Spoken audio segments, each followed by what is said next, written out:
Life has a way of testing our resolve, often when we least expect it, stripping away all but the raw, unvarnished truth of who we are.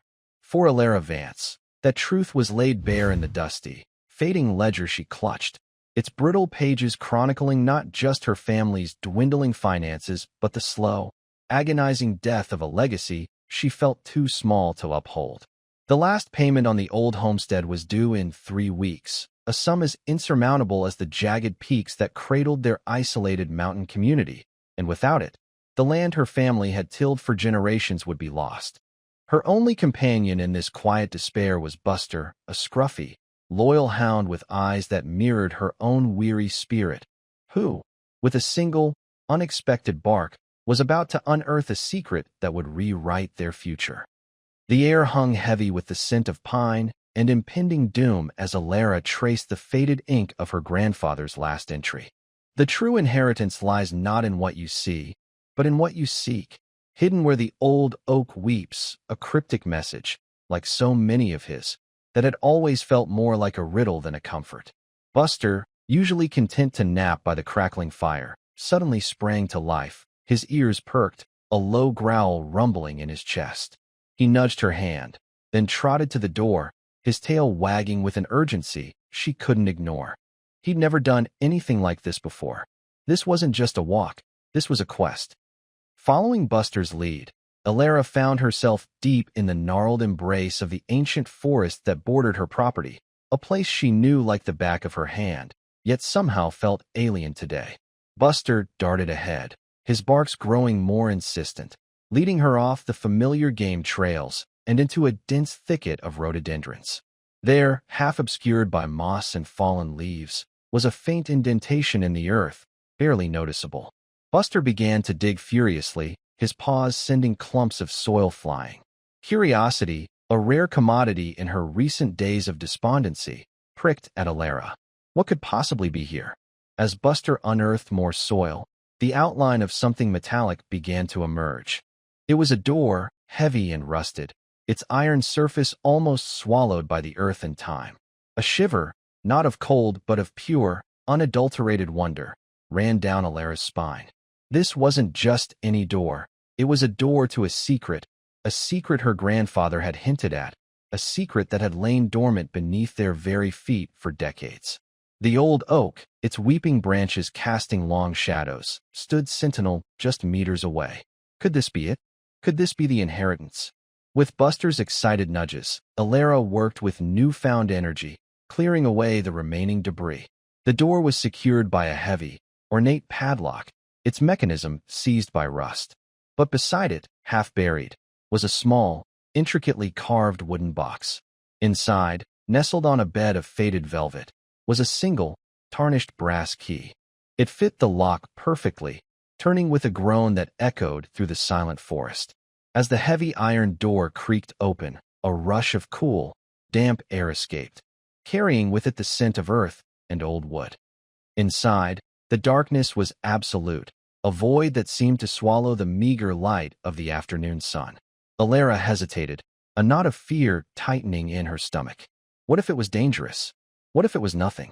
But Buster, ever brave, nudged her forward, his tail thumping a silent rhythm against her leg.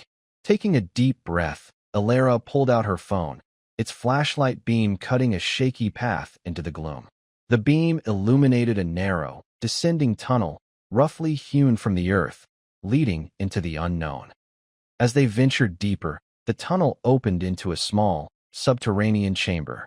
Dust motes danced in the phone's beam, revealing shelves lining the walls, laden with an assortment of strange, meticulously labeled jars and vials. But it wasn't the jars that captured Elara's attention. In the center of the chamber, beneath a meticulously wrapped canvas, sat a large, wooden crate. Her heart hammered against her ribs. This felt significant, weighted with the unspoken stories of her ancestors. With trembling hands, Elara unwrapped the canvas, revealing not gold or jewels, but a collection of ancient, leather-bound books and scrolls, their pages brittle with age. And nestled among them, gleaming faintly in the dim light, were several small, perfectly formed crystals. They weren't diamonds, but something far more intriguing, geode-like formations, each containing a delicate, shimmering network of what looked like pure copper. These weren't just rocks, they were geological marvels, unlike anything she had ever seen. One of the books, larger and more robust than the others, bore her grandfather's familiar, looping script on the cover. The Vance Legacy. Our Mountain's Secret. As she opened it, a hand-drawn map fluttered out, detailing not just their land, but the intricate network of underground tunnels and chambers that lay beneath it. The crystals, she realized, were samples. Samples of what? She wasn't entirely sure, but the map pointed to vast, untapped deposits, veins of this unique copper-infused crystal stretching for miles. Elara spent the rest of the afternoon poring over the journal and map, her mind reeling. Her grandfather, a man she had thought she knew, had been a geologist, a hidden visionary. The inheritance wasn't money, but knowledge, and a resource that could be worth far more. The crystals, he explained in his meticulous notes, were a rare form of naturally occurring superconductor, capable of revolutionizing energy transmission. He had spent his life researching them, keeping their existence a secret to protect their community from exploitation. The journal also detailed his struggles to find a way to extract the crystals responsibly, without damaging the delicate mountain ecosystem. He had been close, so close, to a breakthrough before his untimely death. Elara felt a surge of pride, mixed with a daunting sense of responsibility. This wasn't just about saving her home anymore.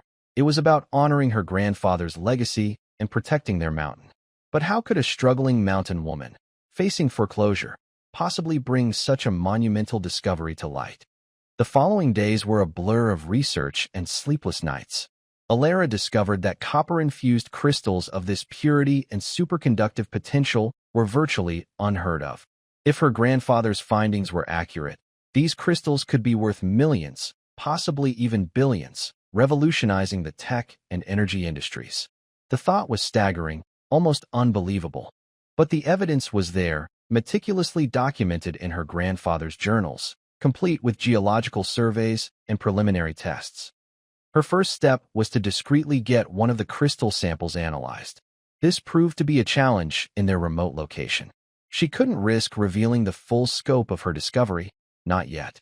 With Buster by her side, she drove to the nearest town, a small outpost a few hours away, and found a reputable, if somewhat eccentric, gemologist named Silas. He had a reputation for discretion and an almost encyclopedic knowledge of rare minerals. Silas, a man with a wild white beard and spectacles perched on his nose, examined the crystal with an intensity that made Elara's heart pound. He used a series of specialized tools, his brow furrowed in concentration. After what felt like an eternity, he looked up, his eyes wide with disbelief. "My dear," he whispered, his voice hoarse, "do you have any idea what this is? This isn't just copper. This is a naturally occurring, high-purity superconductor. This is impossible." Silas explained that the crystal's unique atomic structure allowed for near-zero resistance electrical conductivity at room temperature, a holy grail for modern physics and engineering. "If this is what I think it is, and if there's a significant deposit," he said, his voice barely above a whisper, "this could be worth millions. No, tens of millions. Potentially hundreds of millions. This could change the world." Elara felt a wave of dizziness wash over her. $2 million, the amount she needed to save her home, suddenly seemed like a pittance. The reality of Silas's words hit Elara like a physical blow. Her grandfather hadn't just left her away out of debt. He had left her a treasure beyond imagining, a responsibility that felt almost too heavy to bear. But with the initial shock came a surge of hope, a fierce determination. She wouldn't just save her home. She would protect her grandfather's legacy, and perhaps, just perhaps, change the world in the process, just as he had dreamed. As Elara left Silas's shop, the weight of the secret felt heavier than ever. The foreclosure deadline loomed, a constant, gnawing anxiety, but now it was overshadowed by a larger, more complex challenge. She needed to secure her claim, find a way to responsibly extract and commercialize the crystals, and protect her family's land from the inevitable corporate vultures who would descend once the news got out. This was no longer just about survival. It was about stewardship. Back home, Elara began to piece together her grandfather's plan. His journals contained not just geological data, but also detailed engineering schematics for a low-impact mining operation designed to preserve the mountain's integrity. He had even outlined a vision for a community-owned enterprise, ensuring the profits benefited everyone in their struggling mountain town, not just a few. This was his true legacy, a blueprint for sustainable prosperity. The next morning, Elara found herself at the community center, a dusty, old building that served as the heart of their small town. She had called a meeting, a desperate plea for help, without revealing the full extent of her discovery. The few townsfolk who showed up, their faces etched with the same weariness she knew so well, listened patiently as she spoke of her family's impending loss and her grandfather's unconventional inheritance. Among the attendees was old Jebediah, a retired miner with a lifetime of experience in the mountains. He had known Elara's grandfather well. "Your grandpappy was a smart man, Elara," he rasped, his eyes twinkling. "Always poking around, looking for something no one else could see. Said he was going to find a way to make this mountain sing." Elara felt a flicker of hope. Jebediah's words, and the quiet nods of the other townsfolk, were a balm to her anxious spirit. Elara knew she couldn't face the corporate giants alone. She needed her community. She needed their trust, their knowledge, and their shared love for their mountain. She looked at the faces around her, faces she had known her entire life, faces that reflected the same struggle, the same resilience. It was time to share her grandfather's secret, to lay bare the truth, and to ask them to believe in a future that seemed almost too good to be true. With a deep breath, Elara unrolled the map her grandfather had drawn, spreading it across the worn table. "My grandfather didn't just leave me land," she began, her voice gaining strength. "He left us a legacy, a chance to save our home, and perhaps to build a future for all of us." She then revealed the crystal sample, explaining Silas's findings, the potential value, and her grandfather's vision for a community-led enterprise. A hush fell over the room, followed by a murmur of disbelief, then cautious excitement. Jebediah, his eyes fixed on the map, slowly nodded. "I remember some of these tunnels," he said, his voice stronger now. "Old man Vance, he was always talking about him. Said they held the mountain's heart." The others, though skeptical, saw the genuine hope in Elara's eyes and the desperation that had driven her to this extraordinary revelation. The meeting ended with a fragile agreement. They would help Elara. They would explore the tunnels, verify the extent of the deposits, and together, they would fight to protect their mountain. It was a small beginning, a leap of faith for a community that had little left to lose. Elara felt a profound sense of relief, a shared burden making the task ahead seem less daunting. They were in this together.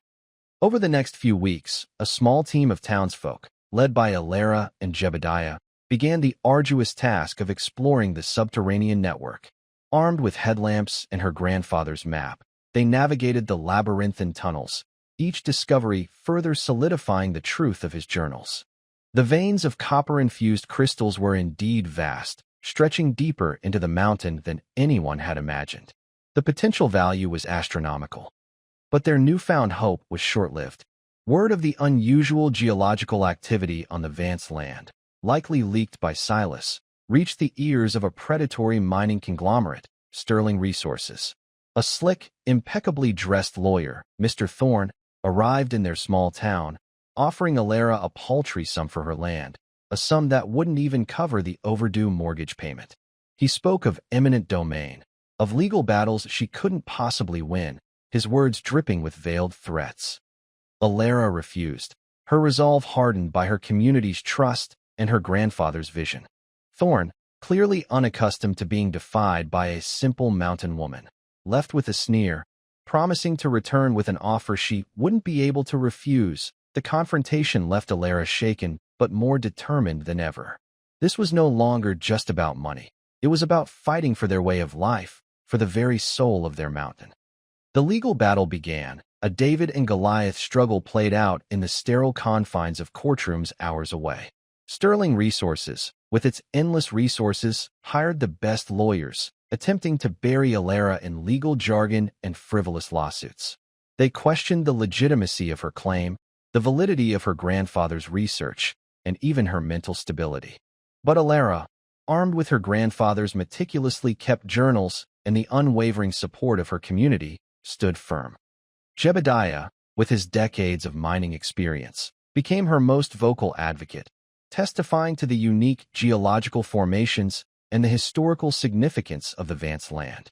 Silas, the gemologist, provided expert testimony, his scientific analysis confirming the unprecedented nature and value of the crystals. The townsfolk, pooling their meager resources, hired a small but dedicated legal team, their collective will a formidable force against the corporate giant. The turning point came when Elara presented her grandfather's schematics for the low-impact mining operation, coupled with his vision for a community-owned enterprise. She argued that Sterling Resources' proposed open-pit mining would devastate the mountain and its ecosystem, while her grandfather's plan offered a sustainable, environmentally responsible alternative that benefited the local community. It was a powerful narrative, pitting corporate greed against environmental stewardship and community prosperity. The judge, swayed by the compelling evidence and the passionate testimony of the mountain community, ruled in Elara's favor, granting her full ownership of the land and the rights to the mineral deposits. He lauded her grandfather's foresight and Elara's courage in standing up to a powerful corporation. The courtroom erupted in cheers, tears of relief and triumph streaming down Elara's face. They had won. With the legal battle behind them, Elara and her community began the monumental task of bringing her grandfather's vision to life. They established the Vance Mountain Cooperative, a community-owned enterprise dedicated to the responsible extraction and commercialization of the superconductive crystals. The initial investment came from a philanthropic foundation, impressed by their unique approach to sustainable resource management and community empowerment. The cooperative brought jobs and prosperity back to their struggling town. New homes were built, the school was renovated, and a new generation of mountain dwellers found purpose and opportunity in their ancestral home. Elara, once a woman burdened by debt and despair, became a leader, a visionary, carrying forward her grandfather's legacy with grace and determination. Buster, ever by her side, remained her loyal companion, often found napping contentedly by the entrance to the now bustling mine, a symbol of the incredible secret he had unearthed. The mountain, once silent and forgotten, now hummed with a new kind of energy, a testament to the power of heritage, community, and the hidden wonders that lie beneath our feet, waiting to be discovered.